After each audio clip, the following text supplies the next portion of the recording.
नमस्कार, मैं हूं रोशन। आप सभी का हमारे YouTube लाइव में बहुत स्वागत है।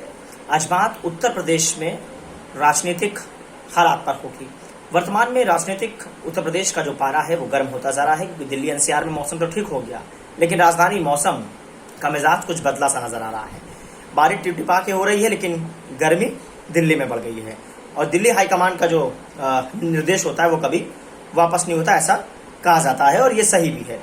आज हम बात उत्तर प्रदेश के मौजूदा हालात की करेंगे, जो इस वक्त सरकार और संगठन के बीच विवाद बढ़ता ही जा रहा है।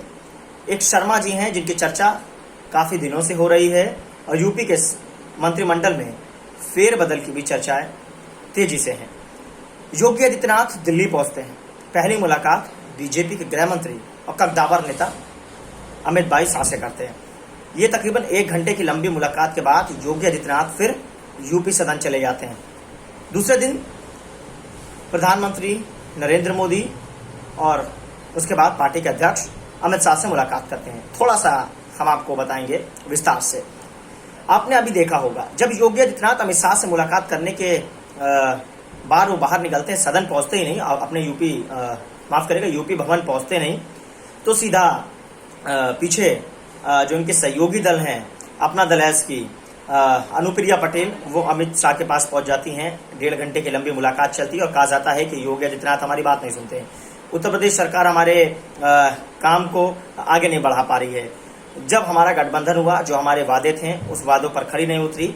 आखिर वजह क्या है जो अनुप्रिया पटेल यूपी सरकार से काफी नाराज हैं, और कहा जा रहा है कि योगी आदित्यनाथ भी अनुप्रिया पटेल का ठीक से काम नहीं कर रहे हैं। अब ऐसे में ये क्या माना जाए कि संगठन और सरकार के बीच जो तालमेल है, क्या वाकई में गड़बड़ा देते जा रहे हैं, या फिर यूपी का चेहरा कोई भारतीय जनता पार्टी नया लाना चाहती है।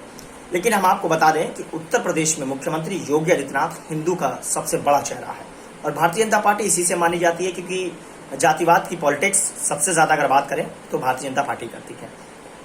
मैं इसलिए मौजूदा हालात पर भारतीय जनता पार्टी पर मैंने कहा कि ये राजनीतिक समीकरण जो काफी बिगाड़ते हैं। अभी आपने देखा होगा, अब उत्तर प्रदेश में बीजेपी की नजर ब्राह्मण वोट बैंक पे।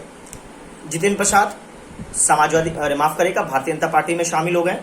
कांग्रेस के दिग्गज नेता थे, पूर्व केंद्रीय मंत्री रहे, कई बार सांसद और विधायक रहे हैं। लेकिन फिर उसके बाद निषाद पार्टी के अध्यक्ष डॉक्टर संजय निषाद जाते हैं, अमित शाह से मुलाकात करते हैं।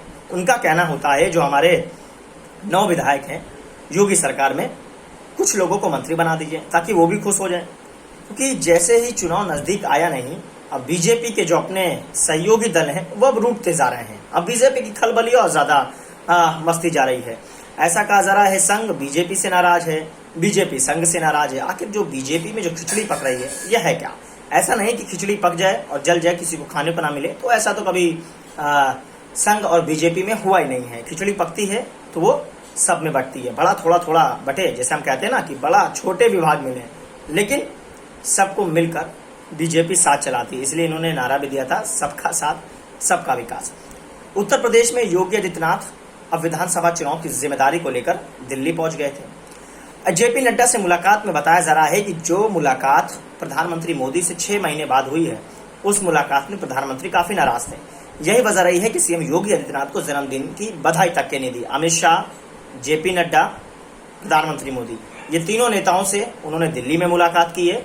और इन तीनों नेताओं से मुलाकात क्या हुई है, जरा हम आपको वो भी विस्तार से बताएंगे। आने वाले विधानसभा के चुनाव होने वाले हैं। अब ऐसे में बीजेपी ब्राह्मण वोट बैंक को खींच रही है।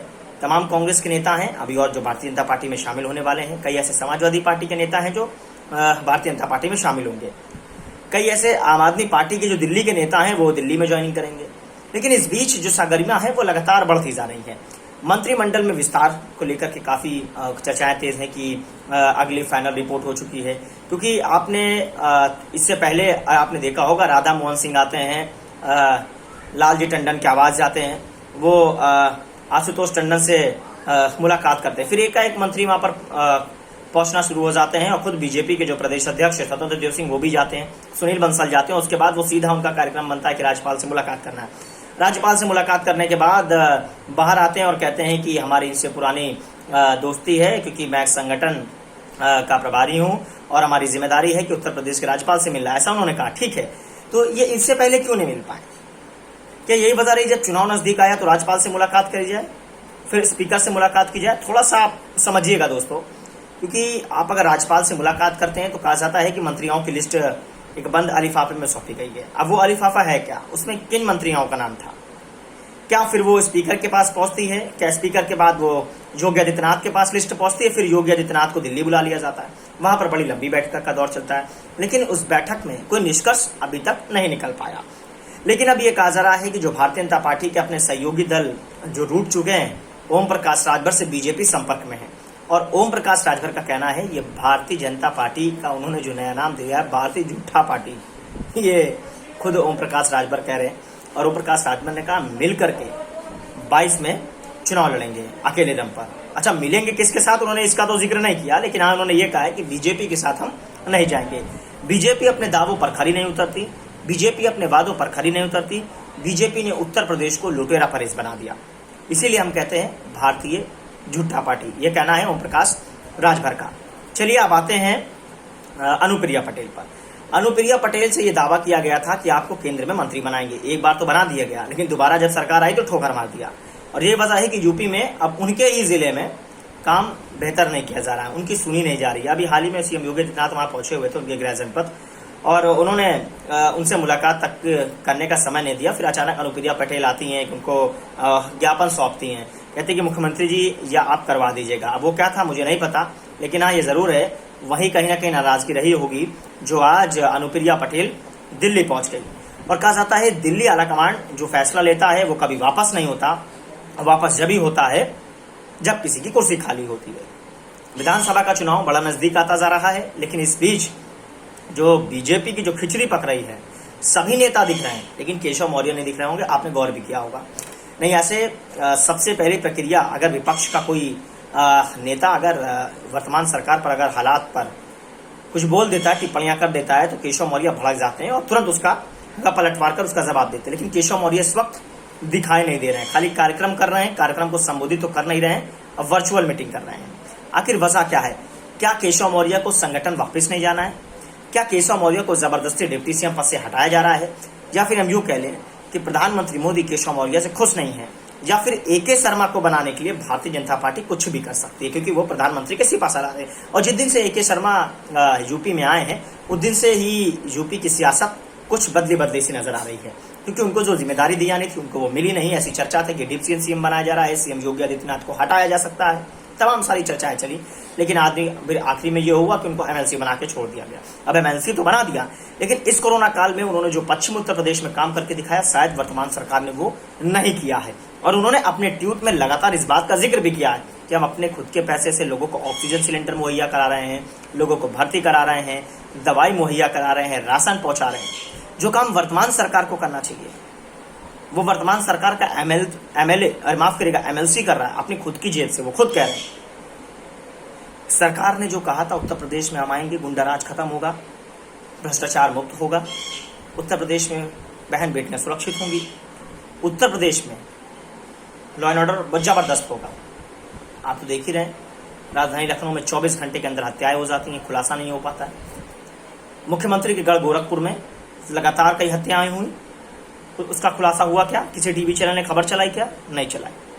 लेकिन मौजूदा हालात पे हम ये जरूर आपके बीच बात रखने आए हैं कि आप इस वीडियो को संभाल के जरूर रखिएगा। यूपी बीजेपी में संगठन और मंत्रिमंडल में विस्तार तो जरूर होगा, लेकिन योगी आदित्यनाथ को हटाया नहीं जाएगा। योगी आदित्यनाथ अपने मुख्यमंत्री पद पर बने रहेंगे, लेकिन हाँ उसमें से कुछ विभागों में कटौती की जाएगी। जैसे मुख्यमंत्री के पास वर्तमान में 35 से 36 विभाग हैं जो उस पर कटौती की जा सकती है। वो विभाग जो आने वाले जो नए डिप्टी सीएम साहब होंगे उनको दिए जाएंगे। अब क्या ये मान लिया जाए कि वो AK शर्मा होंगे? तो जाहिर सी बात है कि एक ही नाम है। क्या हो सकता है दूसरे शर्मा को हटाकर दूसरे शर्मा को ले आए, या मौर्य को हटाकर शर्मा को बैठा दें? शायद केशव मौर्य को यूपी में प्रदेश अध्यक्ष बनाने की चर्चा तेजी से है। लेकिन अब बात स्वतंत्र देव सिंह की फंस रही है कि वो कहाँ जाएंगे। क्या संगठन में रह करके अपनी जिम्मेदारी निभाएंगे, या फिर उनको मंत्रिमंडल दोबारा दे दिया जाएगा? इस पर थोड़ा सा अभी विचार विमर्श बना हुआ है। लेकिन बीजेपी के जो सहयोगी दल में से जो एक दल है सबसे चर्चित है, वो है अपना दल है। अनुप्रिया पटेल ने बगावत करने के बाद, हाईकमांड से मीटिंग करने के बाद उन्होंने अखिलेश यादव से फोन पर बातचीत की और ऐसा कहा जा रहा है कि अखिलेश यादव ने उनको मिलने का समय दिया। लेकिन अनुप्रिया पटेल ने इस बात का अभी साफ शब्दों में ये नहीं कहा कि हाँ मैं अखिलेश से मिलने जा रही हूँ, लेकिन जल्द हो सकता हो कि अगर बीजेपी से उनकी बात ना बने, दिल्ली आलाकमान अगर उनकी बात ना सुने, तो शायद वो समाजवादी पार्टी में शामिल होकर एक नया गठबंधन बनाकर उत्तर प्रदेश में विधानसभा का चुनाव लड़ सकती हैं। हमारे सूत्र ये बताते हैं कि बीजेपी से जो भी सहयोगी दल जो रूठ रहे हैं वो समाजवादी पार्टी में शामिल हो रहे हैं। अभी जल्दी ही आपने देखा होगा कि मायावती ने गुस्सा कर अपने 2 बड़े नेताओं को निष्कासित कर दिया, लालजी वर्मा और एक और नेता हैं रामाचल राजभर, उनको भी पार्टी से निष्कासित कर दिया। वजह ये रही कि पंचायत चुनाव में उन्होंने गड़बड़ियां की हैं। लेकिन आपने थोड़ा सा पीछे जाइए, ये वही नेता हैं जो काशीराम साहब के साथ बैठकर चाय पीते थे, काशीराम के साथ रणनीति तय करते थे। बगैर सोचे समझे ये दोनों नेताओं को पार्टी से निकाल दिया। ऐसा खुद दोनों पार्टी के जो निष्कासित नेता हैं उन्होंने कहा है कि मायावती ने एक बार भी नहीं सोचा, हमने उनके लिए जान न्यौछावर कर दी, लेकिन उन्होंने हमें निष्कासित कर दिया। ये रामाचल राजभर और लालजी वर्मा का कहना है। लेकिन वहीं अब लालजी वर्मा और रामाचल राजभर ने अखिलेश यादव से फोन पर बातचीत की और कहा जा रहा है जल्दी ही ये लोग समाजवादी पार्टी में शामिल होंगे 2022 विधानसभा चुनाव से पहले, क्योंकि अभी तो 8 महीने हैं और 8 महीने में एक नई रणनीति तय हो जाती है। उस नई रणनीति के तहत ही यूपी में अगला कदम समाजवादी पार्टी बड़े मजबूत के तौर पर खड़े उतरेगी, ऐसा अखिलेश यादव ने दावा भी किया है। कहा जा रहा है कि आम आदमी पार्टी की बात अखिलेश यादव से चल रही है, हो सकता हो ये भी 2022 विधानसभा चुनाव की गठबंधन में ये भी अपनी अहम भूमिका निभा दें। ओवैसी क्या इनके साथ जा सकते हैं, क्योंकि ओवैसी तो बीजेपी के साथ भी टीम में मिलकर काम करते हैं, ये तो इसमें कोई दो राय नहीं है, क्योंकि बीजेपी के सांसद साक्षी महाराज इस बात को कन्नौज में कह भी चुके हैं। इसमें कोई सोचने और समझने वाली बात नहीं है। लेकिन हाँ, शिवपाल यादव अगर सीट पर समझौता हो जाता है तो शायद आने वाले विधानसभा चुनाव के जो चुनाव होने जा रहे हैं गठबंधन पर एक मजबूत अखिलेश यादव विकल्प बनकर उभरेंगे, ऐसा इनके कार्यकर्ता और नेता कहते हैं। क्या अखिलेश यादव, शिवपाल यादव, आम आदमी पार्टी और ओम प्रकाश राजभर अपना दल एस यानी अनुप्रिया पटेल, ये पांचों क्या एक साथ होंगे?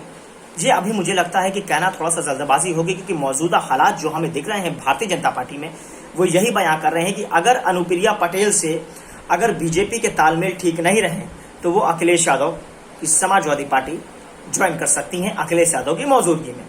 क्योंकि अब समाजवादी पार्टी की नज़र उन ब्राह्मण चेहराओं पर है, क्योंकि आपने देखा होगा बड़े पैमाने पर उत्तर प्रदेश में ब्राह्मणों की हत्या हुई और सबसे ज्यादा समाजवादी पार्टी की जो पूर्व मंत्री हैं अखिलेश यादव के बेहद करीबी माने जाने वाले प्रोफेसर अभिषेक मिश्रा, उन्होंने लगातार हर जिले में जाकर के सरकार के खिलाफ नारेबाजी की, सरकार के खिलाफ मोर्चा खोला, ब्राह्मणों के साथ खड़े रहे। वो खुद एक ब्राह्मण है, वो खुद कहते हैं कि यूपी में आपकी बार सरकार अखिलेश यादव की बनने जा रही है। राजनीति और जाति धर्म को जो लड़ाने वाले वो भारतीय जनता पार्टी के लोग हैं, ऐसा खुद अभिषेक मिश्रा कई बार कह चुके हैं।